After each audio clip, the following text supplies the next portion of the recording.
Hi, I'm Peter Travers, movie critic for Rolling Stone, and we're going to the movies. This is the weekend, and we've got to say to ourselves, what is out there to see? Now, the sad thing is, and I'm pointing back here, the big movie is called 10,000 BC.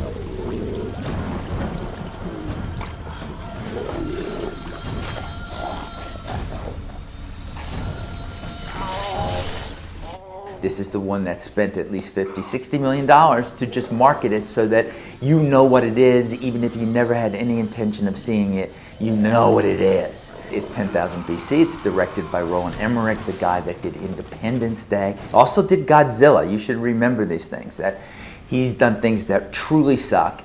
And 10,000 BC, I'm happy to report, sucks even worse than Godzilla. This is the worst thing that Roland Emmerich has ever directed. I'm calling it Apocalypto for sissies.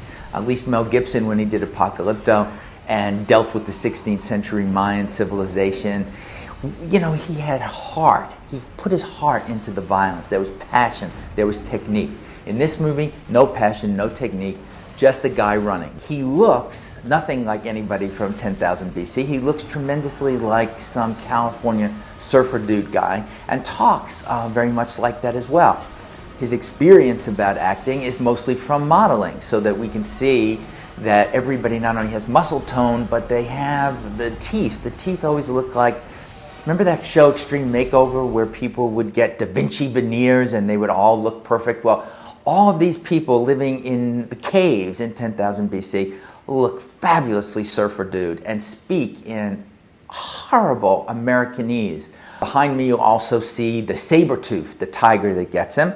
The saber-tooth looks a little fake because of course it's not there, it's digital. This is just a plodding, incredibly stupid, wildly boring. I don't understand why it was ever made. I don't want to hear about it again. I'm now saying to you, don't see 10,000 BC, and hoping I can never have to say that title again. You've got to see something and what's out there. And there's two things that are out there. One is called The Bank Job. Boring title, I admit it. It's fact-based, it's the 70s, it's a bank in London, and you're seeing the examples of how you get in there, how the bank robbery is done, but based on a true story about a royal scandal. They're not in there for the money.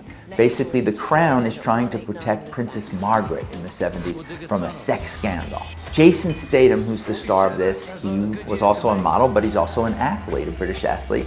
He can act, you know, I'm not saying he can play Hamlet someday, but he's got more than the look. He's got some solidness in him that reminded me of the young Clint Eastwood.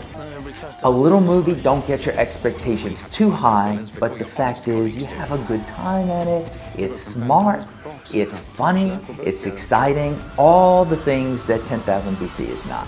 The other movie comes from a genuine film artist, Gus Van Sant. He's the guy that got really known for directing Good Will Hunting, where Matt Damon and Ben Affleck became Oscar-winning screenwriters, and then went off and made independent movies on his own, where he's just following the youth of America, trying to find out what motivates them.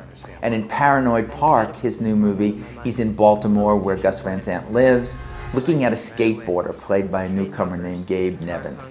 And there's a murder mystery in this. But he's following this kid on his skateboard and to this scene of this crime and just watching him.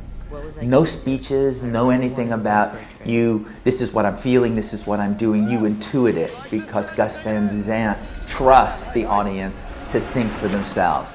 Oh, when did that happen, people? You know, I mean, nowadays Hollywood tells you everything. In The Hideous 10,000 BC, Omar Sharif is there narrating everything just in case you can't figure out how people get from A to B. Yuck. So, okay, avoid 10,000 BC, go to The Bank Job or Paranoid Park. You'll be happy. You'll thank me later. I'm Peter Travers.